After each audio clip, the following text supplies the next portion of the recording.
Euzubillahimineşşeytanirracim. Bismillahirrahmanirrahim. Elhamdülillahi Rabbil alemin. Ve salatu ve selamu ala Resulina Muhammedin ve ala alihi ve sahbihi ecmain.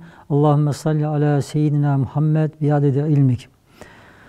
Köp sıylı Nogay halkım, inşallah Besmele'nin sırları baresinde 11. keseke geldik. 10. kesekte bir meselege bir aytılıbıdı. İki ayetten bir mucizege işaret edilibidi. Bu ağaçlardan veyahut da o ösümlüklerden köklerinin işte köp yengilce o kayalarda, taslarda yarıp geçkeninden bahsedilir. O Hz. Musa'nın asasında yani nasıl o yerge sokağında yönden su çıkarttı ya o şeyler sanki o kökler, o tamarlar o aynı o mucizege o sap şeylerdi ekige yaradı yani şak edildi de onu ayetten istifade etti. Bir de sigara kağıdı gibi ince nazik yapraklar birer azayı İbrahim Aleyhisselam gibi ateş saçan hararete karşı yani nar künü berden ve selame ayetini okuyorlar deyip bu defa o ağaçlardan o yapraklarındaki bir mucizeye işaret etti. Yani onlardan o hali demek ancak Allah'a tayanganda yani Bismillah deyende haltillermen bütün aytadılar ki böyle bu harikalarga mazhar boradılar. Oga işaret etti. Şimdi bundan bu mevzu bolganda gene benim bir hatıram var. Bu şeyden Türkiye'de Şanlıurfa'da bir şehir var. Biz Üyör'de bir yerde kaldık. Üyör'de oturduk. Şimdi Üyör'de oturganda işte ben mescitke getemen, camiye getemen tam yolun üstünde tarla vardı o zaman. Ya yer var tarla oldu. Tarla var. Bamya ekipti. O bamya 2 ay hiç su vermeden o yapraklar Üyör'de dayandılar. Yani ben gözümün aldığında zaten de bir bayır bir yerdi. O bayır bir yerde yani sulasa hemen kuruyor yani sulanmadı. Şimdi o bizim Aytkan o vilayetimizden o kaladın bir sıcak köp meşhur. Yani hararet köp meşhur. Hatta mesela yavrunuzu mesela yursanız basınızga salsanız 10 dakikada kuruydu. Yani erteme saat mesela 6'da falan diyelim ki yani çıksanız basınız kuyup baslaydı. Yani onda böyle sıcak. Ben diyeyim onda ya bir saat uyuda kalsam yani herhalde bayılırım diyeyim ben.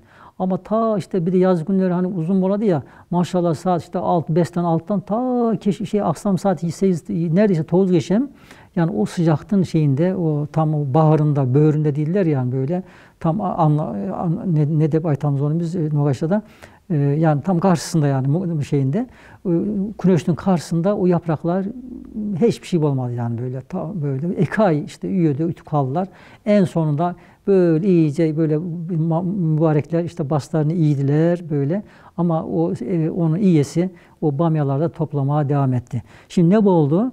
Demek ki yani o yapraklar özleri o güneşe karşı dayanamazlar. Çünkü ben mesela dayanamayım değil mi? Bak kaçamam, güneşten ben kaçamam.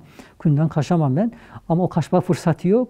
Ama nette Allah onu sanki nasıl İbrahim Aleyhisselam'a sen otka değil mi? Sen yakma dedi. Yakma dedi. Aynı şekilde o güneşe dedi onu yakma, bu yaprakları da yakma dedi. Ve onlar da bu şekilde yanmadan kaldılar. Yani onlar Allah'a dayanmış oldular. Onlar demek Bismillah demiş oldular. Madem her şey manen Bismillah der, Allah namına Allah'ın nimetlerini getirip bizlere veriyorlar. Biz dahi Bismillah demeliyiz. Allah namına vermeliyiz. Allah namına almalıyız. Öyleyse Allah namına vermeyen gafil insanlardan almamalıyız. Şimdi bir mevzudu değil mi? Yani bir güzel bir hakikat bize tamamladı. Ne dedi? Madem her şey, her zat. Evet. Manen Bismillah der. Demek tilimento ama durumuman, halimen demek Bismillah dedi. Yani Allah'a dayanadı. Yani burada niye de Aytkan'ın okuyatımız Allah namına, Allah'ın atına Allah'ın nimetlerini getirip bizlere veriyorlar. Allah'ın atına Allah'ın nimetlerini akelip bizlere berediler. Biz dahi Bismillah demeliyiz. Demek kainatta bütün varlıklar ne olsa, bu körgünlerimiz, aytılganlar, bizim bilmeyenimiz, aytılmagan ne varsa olsa hepsi bunday, aynı bu saydı. Hepsi demek ki Bismillah dedi. Şimdi bütün varlıklar, bütün kainatta ne olsa, yaratılgan ne olsa, Bismillah diye tam olsa, o zaman biz dahi Bismillah demeliyiz. Yani onlardan ayrı kalsak olur mu? Değil mi? Herkes Bismillah dedi. Ondan sonra her kim Bismillah dedi. bütün tav, tas, işte kök, ondan sonra değil mi? İşte sıyırlar, neyse değil mi? Her şey, ösümlükler, güneş, hepsi Bismillah dedi, Bismillah dedi. O zaman biz bunun altında kalmamamız lazım. Yani biz de Bismillah dememiz lazım. O zaman Bismillah demeliyiz. Allah namına vermeliyiz. Allah namına vermemiz gerek. Allah namını almalıyız. Yani al yatıranda Allah namını, Allah'ın adını almamız gerekedi. Yani biraz daha şey etsek, beri yatıranda bir şey versek, Bismillah de beriyek, alganda Bismillah de alayak. Ne bolsa yani bu. Bunu dilimizde inşallah alıştırayak. Öyleyse Allah namına vermeyen gafil insanlardan almamalıyız. Demek burası Allah namına vermeyi tamamısı ondan almamak en arı. Ama başka yerde de onu aytadı. Eğer diye o Bismillah demeseydi sen Bismillah de, onun kolunun üstünde, onun üstünde Allah'tan kolunu kör. Yani Allah'tan rahmet kolunu kör. Böylece o nimetten ondan gelyenini sen ilan etmiş olduydu. Onu sen Bismillah de ayttıydı. İnşallah Cenab-ı Hak hepimizge bütün işlerimizde inşallah Bismillah de kendimize nasip etsin inşallah. Dilimizde alıştırsın. Bir de inşallah bunu ileride bu Bismillah'ın başka güzel manalar var. Onlardan da inşallah daha da aytıyakız. Yine şu yerde inşallah bu kesekte de inşallah sonlandıracak inşallah. Subhaneke la ilme lena illa ma allamtena inneke entel alimul hakim ve ahiru davahum elhamdülillahi rabbil alemin.